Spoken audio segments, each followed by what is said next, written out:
A decision made in your 30s could quietly affect your financial future for the next 30 years. It is a decision millions of Americans face. One option gives you ownership. The other gives you flexibility. One requires a down payment, a mortgage, and years of commitment. The other gives you the freedom to move, invest, and keep your money available. The decision is simple to describe, but surprisingly difficult to calculate. Because when it comes to renting versus buying a home, most people never compare the complete picture. They compare one monthly payment, but they ignore the thousands of financial decisions happening behind that payment. And that is where the real story begins. Imagine two people. They are both 30 years old. They have similar careers. They earn similar incomes. They both have saved $60,000. They both want the same thing, a financially secure future, but they choose two completely different paths. The first person is Daniel. For years, Daniel has heard the same advice from family, friends, and society. He has been told that owning a home is an important step toward financial success. So when he finally saves enough money, he starts looking at houses. He finds a $400,000 home. To Daniel, this is not just a purchase. It represents stability, a place that belongs to him, a foundation for the future. After months of searching, he finally signs the paperwork. He receives the keys, and he feels like he has reached a major financial milestone. But now consider Marcus. Marcus also has $60,000 saved. He also wants financial security. But instead of buying immediately, he chooses to rent. He believes that keeping his money available gives him more options. The money he would have used for a down payment can stay invested. The lower housing cost allows him to put more money toward other financial goals. But Marcus faces a different challenge. Every month, he watches money leave his account without gaining ownership of a property. And sometimes he wonders, am I making the right decision? Now, both Daniel and Marcus believe they are making the smarter financial choice. Daniel believes he is building an asset. Marcus believes he is protecting his financial flexibility. But after 30 years, will they end up in the same place? Or will one decision create a completely different financial future? That is where the math becomes important. Because the real comparison is not simply mortgage payment versus rent payment. That is the mistake most people make. The real comparison is, what happens to every dollar over time? A home purchase involves much more than the price written on the listing. It includes the down payment, closing costs, mortgage interest, property taxes, insurance, maintenance, repairs, and the money that could have been invested somewhere else. Let's return to Daniel. His $400,000 home requires a down payment.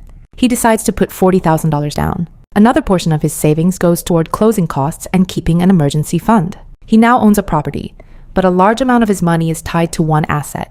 His mortgage is based on a $360,000 loan. With a 30-year mortgage at around 6.5%, his principal and interest payment could be around $2,275 per month. But that is only part of the story. When property taxes, insurance, and maintenance are included, his true monthly housing cost could move closer to $3,000. Now compare Marcus. Marcus rents a similar home for $2,000 per month. The difference between his housing cost and Daniel's is around $1,000 every month. Instead of spending that money, Marcus invests it. $1,000 every month for decades. This creates a completely different financial path because money does not only grow when it is placed inside a house. Money can also grow through investments. This is where the question becomes more interesting. After 30 years, Daniel may own a valuable home. Marcus may own a large investment portfolio. But which one creates more wealth? The answer depends on the numbers, the assumptions, the decisions, and the behavior behind each choice. Because a home can increase in value, but owning a home also has costs. And investments can grow. But investing requires discipline and comes with market risk. Neither choice is automatically better. The real question is, which decision creates the stronger financial outcome over time? And this is why the phrase renting versus buying is not just a housing debate. It is a wealth-building decision, a decision involving opportunity cost, a decision involving risk, a decision involving time. Because the money you put into a home is money that cannot be used somewhere else. And the money you keep by renting only creates an advantage if you use it wisely. The biggest mistake people make is choosing a side before understanding the numbers. Some people buy because everyone tells them it is the right thing to do. Others rent because they fear commitment. But financial decisions should not be based only on emotion. They should be based on understanding. And once we calculate the full picture, we can finally see what most people overlook about one of the biggest financial decisions of their lives. Renting versus buying is not just about where you live. It is about where your money goes and what it becomes. The biggest mistake people make when calculating the cost of a home is focusing only on the final price. They see a $400,000 house and think, that is the investment. But the house price is only one part of the equation. The real financial impact comes from everything that happens over the years after the purchase. Because two people can buy the same house and experience completely different financial outcomes. Let's go deeper into Daniel's situation. Daniel purchased a $400,000 home. He used $40,000 as a down payment and borrowed the remaining $360,000. At first, Daniel feels like every mortgage payment is making him wealthier. And technically, part of it is. But a mortgage is not the same as putting money directly into your pocket. During the early years, a large portion of the payment goes toward interest. For a 30-year mortgage, especially with higher interest rates, the total interest paid over the life of the loan can become a very large amount. This means Daniel is not just buying a house. He is also paying the cost of borrowing money. Now add the expenses that many buyers underestimate. Property taxes, home insurance, maintenance, repairs. A homeowner is responsible for everything that happens to the property. A broken air conditioner, a leaking roof, a plumbing problem, a damaged appliance. These expenses do not always increase the value of the home. They are simply part of the cost of owning it. Imagine Daniel spends an average of $4,000 per year on maintenance. Over 30 years, that becomes $4,000 30 years, $120,000. That is money spent to protect and maintain the property, not money added to his investment account. This does not mean maintenance is bad. It is the price of owning an asset, but it must be included in the calculation. Now look at Marcus. Marcus continues renting. At first, his advantage appears simple. He has lower monthly housing costs, but renting has its own challenge. Rent usually increases over time.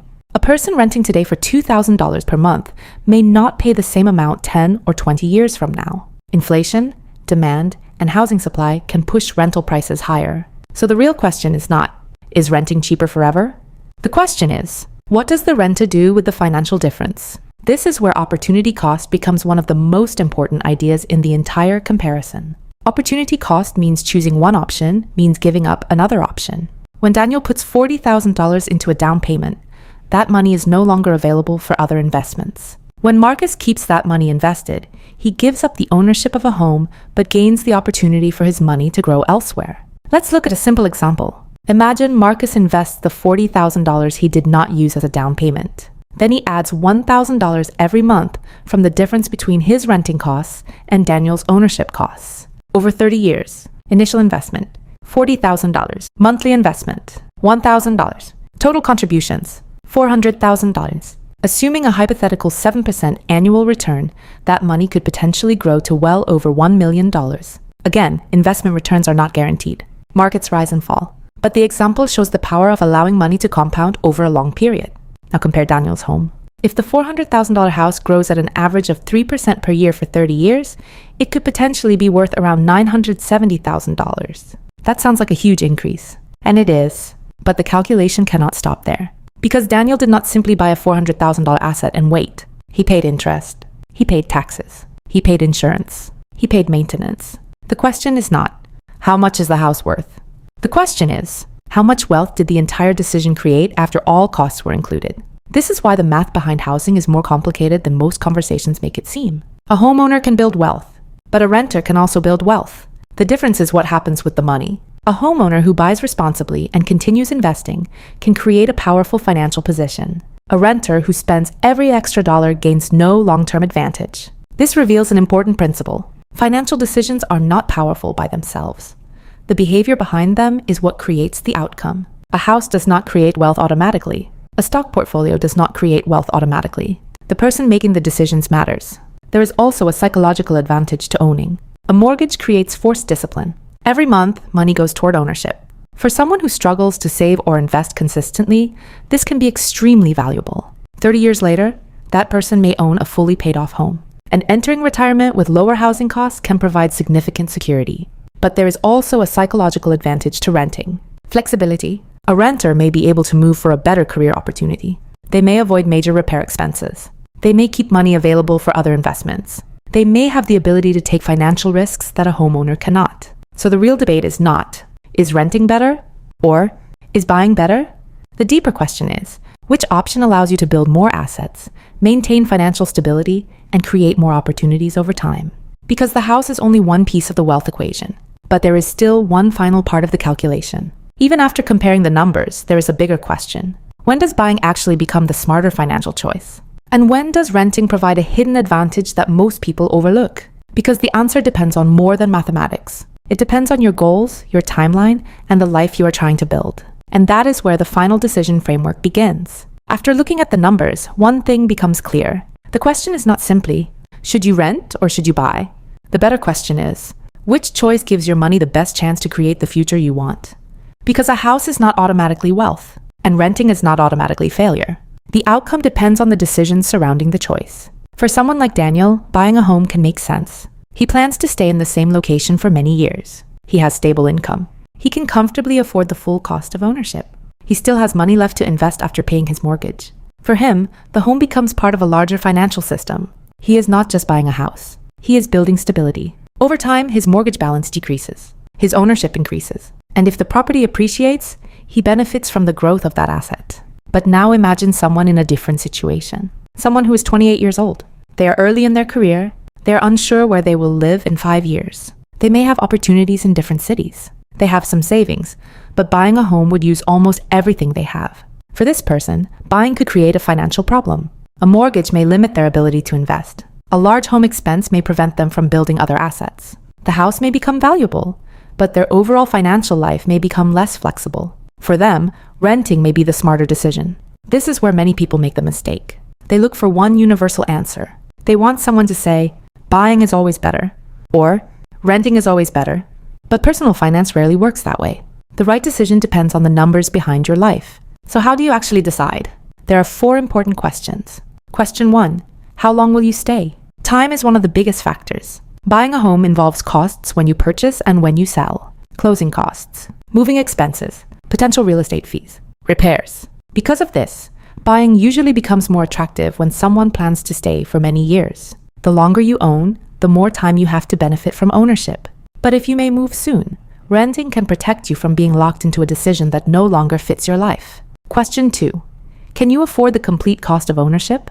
Not just the mortgage, the complete cost. A financially healthy homeowner should be able to handle the mortgage payment, property taxes, insurance, maintenance, unexpected repairs, and still continue building wealth. Because a house should improve your financial position, it should not destroy your ability to save and invest. Question 3.